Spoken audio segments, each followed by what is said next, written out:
కర్నూలుకు సంబంధించి మనం ఒకసారి మన ప్రతినిధి ప్రసాద్ సిద్ధంగా ఉన్నారు. కర్నూలుకు సంబంధించి ఎమ్మిగనూరు సిట్టింగ్ ఎమ్మెల్యే చెన్నకేశవరెడ్డిని మార్చారు. మరిన్ని వివరాలు అందించడానికి ప్రసాద్ సిద్ధంగా ఉన్నారు. ప్రసాద్, కర్నూలుకు సంబంధించి ఇక్కడతో ఆగిపోనుందా ఒక మార్పుతో, లేదంటే ఇంకా మార్పులు చేర్పులు ఉండే అవకాశం ఉందా? ప్రస్తుతం ఎలాంటి చర్చ జరుగుతుంది రెండో జాబితా మీద?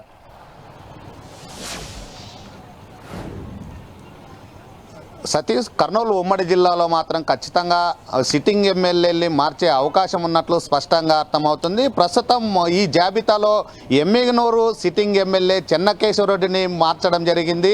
ఆయనకి ఎవరైతే వైసీపీలో అతనికి అనుకూలంగా ఉన్న వ్యక్తినే టికెట్ ఇవ్వాలని అధిష్టానం పైన ఒత్తిడి తీసుకురావడంతోనే తనకు సంబంధించి వైసీపీలో ఉన్నటువంటి మాచాని వెంకటేశ్వరిని ఇన్ఛార్జిగా ప్రకటించడం జరిగింది.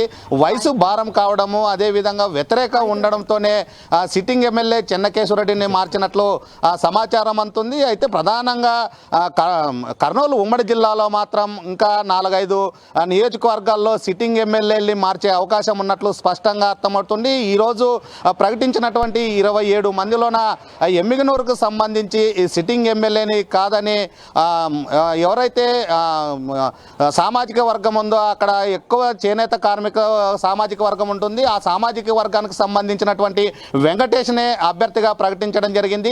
వైసీపీ అధిష్టానం మాత్రం ఏదైతే 19లో క్లీన్ స్వీప్ చేసినటువంటి ఉమ్మడి జిల్లాలో ఖచ్చితంగా ఈసారి కూడా 24లో ఖచ్చితంగా మొత్తం 14 స్థానాలని కైవసం చేసుకోవాలనే ఆలోచనతో ఇప్పుడు మొదటగా ఒక అభ్యర్థిని ప్రకటించడం జరిగింది. భవిష్యత్తులో ఖచ్చితంగా 4-5 నియోజకవర్గాల్లో అభ్యర్థులు మార్చే అవకాశం ఉన్నట్లు స్పష్టంగా అర్థమవుతుంది. వాటిలో మార్చే అవకాశం ఉందా?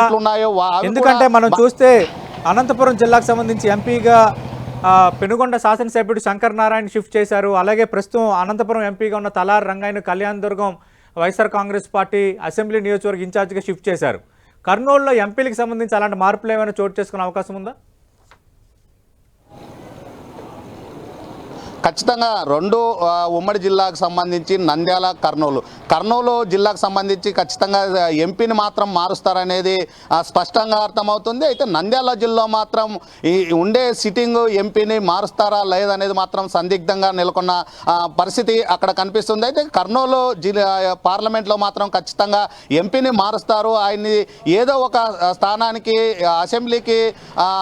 అసెంబ్లీ అభ్యర్థిగా ప్రకటించే అవకాశాలు ఉన్నట్లు చర్చ జరుగుతుంది. ఏదైతే ఇప్పటికే మొత్తం కర్నూలు ఉమ్మడి జిల్లాలో చూసుకున్నప్పటికీ ఇప్పుడు ప్రస్తుతానికి ఒక్క అభ్యర్థిని మాత్రమే మార్చడం జరిగింది. ఇంకా 13 మంది ఎమ్మెల్యేలు మాత్రం తీవ్ర ఉత్కంఠత నెలకొంది. వీటిలో ఎవరికి వేటు పడుతుందో అనేది తీవ్ర ఉత్కంఠత నెలకొన్న సందర్భం కనిపిస్తుంది. అయితే దీనికి సంబంధించి ప్రస్తుతం ఉన్నటువంటి కార్మిక శాఖ మంత్రి గుమ్మనూరు జయరాంని ఎంపీగా పంపిస్తారనేది ప్రచారం జరుగుతుంది. అదేవిధంగా తన కుటుంబంలో ఎవరికైనా అసెంబ్లీ ఆలూరు అభ్యర్థి ప్రకటిస్తే తాను ఎంపీగా వెళ్ళడానికి సిద్ధంగా ఉన్నట్లు సంకేతాలు వస్తున్నాయి. అదేవిధంగా ఉమ్మడి జిల్లాలో మాత్రం ఖచ్చితంగా 4-5 చోట్ల అభ్యర్థులను మార్చే అవకాశం ఉన్నట్లు స్పష్టంగా అర్థమవుతుంది. మరి ఎమ్మెల్యేలో మాత్రం తీవ్ర ఉత్కంఠత నెలకొంది. ఇప్పటికీ ఒక ఉమ్మడి జిల్లాలో ఒక సిట్టింగ్ ఎమ్మెల్యేని మార్చడంతో మాత్రం మిగతా ఎమ్మెల్యేలో మాత్రం తీవ్ర ఉత్కంఠత నెలకొన్న పరిస్థితి కర్నూలు ఉమ్మడి జిల్లాలో కనిపిస్తూ ఉంది. సతీష్, రైట్. ప్రసాద్, కృప, మనం చూస్తున్నాం కర్నూలుకు సంబంధించి ఒక ఎమ్మిగనూరు సిట్టింగ్ ఎమ్మెల్యేనే మార్చారు. కానీ ఇక్కడతో ఇది ఆగిపోలేదు, చాలా మార్పులు ఉండే అవకాశం ఉందని మన ప్రతినిధి ప్రసాద్ చెప్తున్నారు. అలాగే ఎంపీ అభ్యర్థులు మార్చే అవకాశం ఉందంటున్నారు. అదే జిల్లా నుంచి మంత్రిగా ఉన్న జయరాంను ఎంపీ అభ్యర్థిగా పంపిస్తారన్న చర్చ జరుగుతోంది. మరో